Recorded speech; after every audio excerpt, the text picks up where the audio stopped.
నమః శివాయ. ఓం నమో నారాయణాయ. నరదృష్టి నివారణ, కర్మ నివారణ, సంచిత కర్మ, ప్రారబ్ధ కర్మ, ఆగమిక కర్మ, దగ్ధ నివారణ, తులాభార కాల భైరవాయ నమో నమః. ఓం మహాదేవ్యై చ విద్మహే విష్ణుపత్నీ చ ధీమహి తన్నో మహాలక్ష్మి ప్రచోదయాత్. హరి ఓం. మా ఛానల్కి స్వాగతం. చూస్తున్న వీక్షకులకు, ప్రేక్షకులకు, ప్రియ కాళ భైరవ భగవద్బంధులకి స్వాగతం పలుకుతూ మమ్మల్ని ఎంతగానో ఆదరిస్తూ ఉండబడినటువంటి ప్రియ సోదర సోదరీమణులకు, భగవద్బంధువులకు, సనాతన ధర్మ సంరక్షకులకు, జ్యోతిష్య అభిమానులకు అందరికీ స్వాగతం పలుకుతూ ముందస్తుగా ధనత్రయోదశి పండగ శుభాకాంక్షలు. అందరి ఇంట లక్ష్మీదేవి స్థిరనివాసంగా ఉంటూ అందరికీ భోగభాగ్యాలను, సుఖశాంతులను ప్రసాదించాలని కోరుకుంటూ ఆశీర్వచనం. 16/10/2024 నుండి 31/10/2024 వరకు అక్టోబర్ మాసంలో ద్వితీయార్థంలో పుట్టినటువంటి వారందరికీ కూడా ముందస్తుగా జన్మదిన శుభాకాంక్షలు. గతంలో వివాహం చేసుకున్న వారికి వివాహ వార్షికోత్సవ శుభాకాంక్షలు. ద్వాదశ రాశుల్లో గ్రహ గమనాల్ని ఒకసారి పరిశీలన చేద్దాం. వృషభ రాశిలో దేవగురు బృహస్పతి సంచార స్థితి,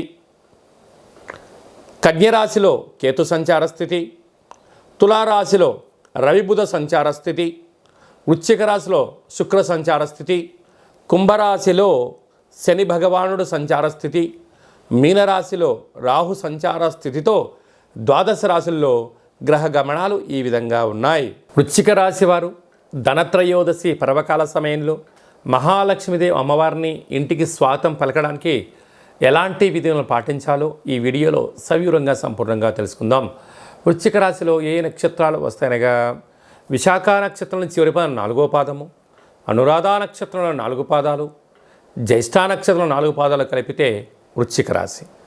చాలామందికి పుట్టినటువంటి కాల సమయంలో డేటా ఆఫ్ బర్త్లో లేనటువంటి కారణం వలన పేరు యొక్క మొదటి అక్షరాన్ని అనుసరిస్తూ రాశిని తెలుసుకునే ప్రయత్నం చేద్దాం. తో, నా, నీ, ను, నే, నో, యా, ఈ, యు అక్షరాల వారందరూ కూడా వృశ్చిక రాశి జాతకులే. వృశ్చిక రాశి యొక్క అధిపతి కుజ భగవానుడు.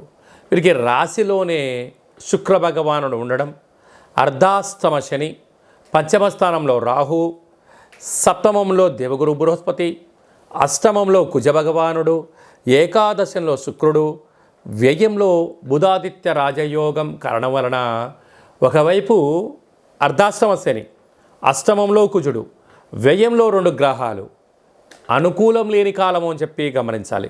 కనుక ఇలాంటి కాల సమయంలో పూజా మందిరంలో ఎర్రటి గుమ్మడికాయను సగభాగానికి కట్ చేసుకొని కూష్మాణ దీపాన్ని పెట్టడం, అష్టముఖ దీపాన్ని పెట్టుకోవడం, సింహద్వారం బయట కొబ్బరికాయతో ఏర్పాటు చేసినటువంటి దీపాన్ని ఏర్పాటు చేసుకోవడము, వేరుశనగ నూనెను వేసి దీపాన్ని వెలిగించడం వలన ఇంట్లో రుణ సమస్యలు, రోగ సమస్యలు, శని దోషం, కుజుడు దోషం, వ్యయంలో రవిబుధ దోషాలు అన్నీ తొలగిపోయి ఐశ్వర్యం, ఆనందం వృశ్చిక రాశి వారి సొంతమయ్యే పరిస్థితి ఉంటుంది.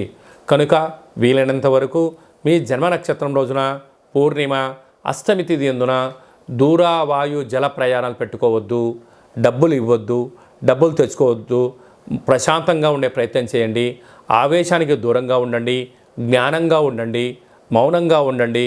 అన్నింటా స్వయం వృత్తులు, సేవారంగాలు, వ్యాపారాలు, గృహ భవన నిర్మాణ కార్యక్రమం చేసేవారు అందరికీ కూడా చాలా జాగ్రత్త అవసరం అని చెప్పి గమనించాలి.